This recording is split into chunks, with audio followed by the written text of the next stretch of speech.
ডাল দিয়ে ভাত খেতে কে না পছন্দ করে, আর যদি হয় আম ডাল আর তার সাথে যদি থাকে আলু ভর্তা তাহলে তো আর কথাই নাই। আসসালামু আলাইকুম, কেমন আছেন সবাই? আশা করছি সবাই অনেক ভালো আছেন। আমরাও আল্লাহর রহমতে ভালো আছি। আবারও নতুন একটি ব্লগ নিয়ে আপনাদের মাঝে চলে আসলাম। আশা করি আপনাদের কাছে ভালো লাগবে, আর যদি ভালো লেগে থাকে তাহলে লাইক, কমেন্ট এবং সাবস্ক্রাইব করবেন। সকালের নাস্তা শেষ করলাম, তারপর একটু চা বানিয়ে নিচ্ছিলাম, খাবো তাই। এদিকে দুপুরের রান্না বান্নাও শুরু করে দিলাম। আজকে রান্না করব আমার প্রিয় আম ডাল, আলু ভর্তা আর মাছ শুকনা ভাজা। ডাল রান্না প্রায় শেষের দিকে, এখন ডালে বাগার দিয়ে দেব। আচ্ছা, আমার মতো আম দিয়ে ডাল খেতে কে কে পছন্দ করেন কমেন্টস করবেন তো। সকালে নাস্তা করলাম, চা খেলাম, তারপর এখন আবার আম্মু আম কেটে নিল, মানে খাওয়ার পর্ব আর শেষই হয় না। আলু ভর্তার জন্য 3টা আলু ছিলে ভালোভাবে ধুয়ে ভর্তা বসিয়ে দিলাম। এদিকে আমি আমার আব্বাজানের খিচুড়ি রান্না করতেছিলাম, আবার মাছ যে শুকনো ভাজি করব সেজন্য মাছে হলুদ, লবণ, মরিচ সব কিছু মেখে নিলাম। আমার শ্বশুর আবার নদীর যে বড় বাইন মাছ আছে সেগুলা খেতে খুব পছন্দ করে, কিন্তু আমি, আমার শাশুড়ি, আপনাদের ভাইয়া, আমরা 3জন পছন্দ করি না, অভক্তি লাগে। তাই আব্বুর জন্য বাইন মাছ আর আমাদের জন্য 4 পিস বোয়াল মাছ ছিল ঘরে, তো সেইটাই ভাজি করে নিলাম। আমার রান্না বান্না প্রায় সব হয়ে গেছে, সব শেষে আলু ভর্তা বানিয়ে নিলাম। আর আপনাদের ভাইয়া শুকনা মরিচের আলু ভর্তা পছন্দ করে না, তার নাকি প্রচুর ঝাল লাগে, তো তার কথা চিন্তা করে কাঁচামরিচের ভর্তাই বানাইলাম, সুন্দরভাবে পেঁয়াজ কাঁচামরিচ ভেজে। আল্লাহ রে, সব ফেলে দিল, ওগুলা কি আর খাওয়া যাবে? আরে আমার মুড়ি, আরে আমার সব কিছু সরিয়েলা গাড়ি ব্রেক করে তোমাকে কলা দিয়ে গেছে গিফট। আপা কলাটা কই দেখি? এই যে আমার দাদা একটা কলা গিফট পাইছে, দেখছো? আমার দাদা কত কিছু গিফট পায় রাস্তায় নামলে, তাই না? ছোট্ট একটা দাদা। আমরা এখন ছোলা মুড়ি মাখানো খাবো। চামচ আনছি তো আব্বু, 3টা। পড়বে আম্মু?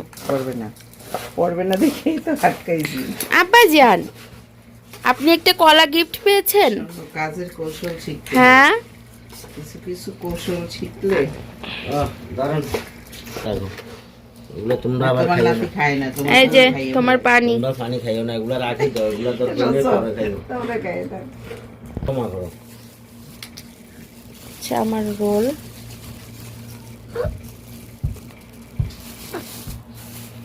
আব্বা, এখন আমরা ছোলা মুড়ি খাবো, তুমি একটু মুড়ি খাও। মাশাল্লাহ, গুড বয়। এই আমাদের কলেটা আজকে কে খাবে? আমার দাদাই খাবে। সাহেব এখন যাবে, সেন্ট লাগাই সময় দাদাকে। সেন্ট লাগবে না ও মামা, সেন্ট লাগবে নাকি? এখন, আবার তার সেন্ট লাগবে? হ্যাঁ, সেন্ট লাগবে তো। কোনো সেন্ট এখন লাগবে না। আমার দাদা একটু সেন্ট লাগাই দাও। মাঝে মাঝে আমি জামা পাল্টাইলে জামার দিকে তাকাই থাকে। খুশি তো সে। আমার সোনা দাদা কই যাও না, যাও না রে বাবা। যায় না, যায় না, চলে আসেন। আল্লাহ রহমত করো আমার নাতিরে। আয়নকে ধরতো, এই আয়নকে ধরো, ধরো ধরো আয়নকে।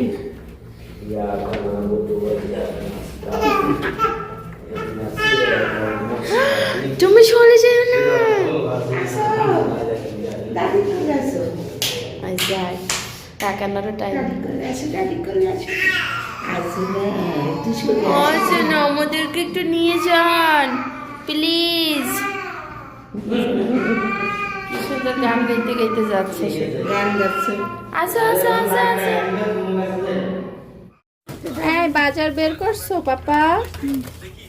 ওটা কি ফেলে দিছো? ও লাগবে না তোর, কি জন্য লাগবে? বাবা, আমার দাদা লাগবে না, এই জন্য ফেলে দিছি। আব্বা, ওর লাগবে ওইটা কি কামড়ে। শাক আনছো দেখো তো। তাও সব তো ভালো করছো।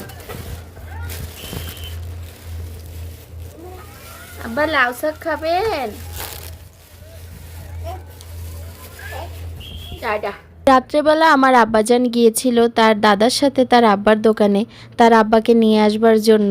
আর সে খুবই পছন্দ করে তার আব্বার কাছে যেতে, তার আব্বার দোকানে যেতে, যে 1-1.5 ঘন্টা থাকে তারপর তার আব্বাকে নিয়ে চলে আসে। দুপুরে যে মাছ শুকনা ভাজি করছিলাম, তো মাছ বেশি ছিল না, সেজন্য ডিম ভাজি করলাম, আর আলু ভর্তা ছিল, আর ডাল ছিল, ডালও গরম করে নিলাম। তো রাত্রে সবাইকে খাবার দিয়ে দিলাম। গতকালকে আপনাদের ভাইয়া পেয়ারা নিয়ে আসছিল আর আমাকে বলছিল পেয়ারা মাখাই দেওয়ার জন্য, কিন্তু তাকে আমি একদম ফাঁকিবাজি মাখিয়ে দিয়েছিলাম, মানে শুধু লবণ মরিচ দিয়ে দিছিলাম। কিন্তু আজকে আর বেচারার মন রাখলাম, বেচারাকে নিরাশ করলাম না, আজকে ঠিকই তাকে সুন্দরভাবে পেয়ারা মাখাই দিলাম, আর সে অনেক খুশি হইল খেয়ে। প্রথমে পেয়ারাগুলোকে ছোট ছোট পিস করে কেটে নিতে হবে, তারপর সামান্য মরিচের গুঁড়া, একটু লবণ, একটু তেঁতুল আর সরিষার তেল দিয়ে মাখিয়ে নিতে হবে। ব্যাস, হয়ে গেল পেয়ারা মাখা।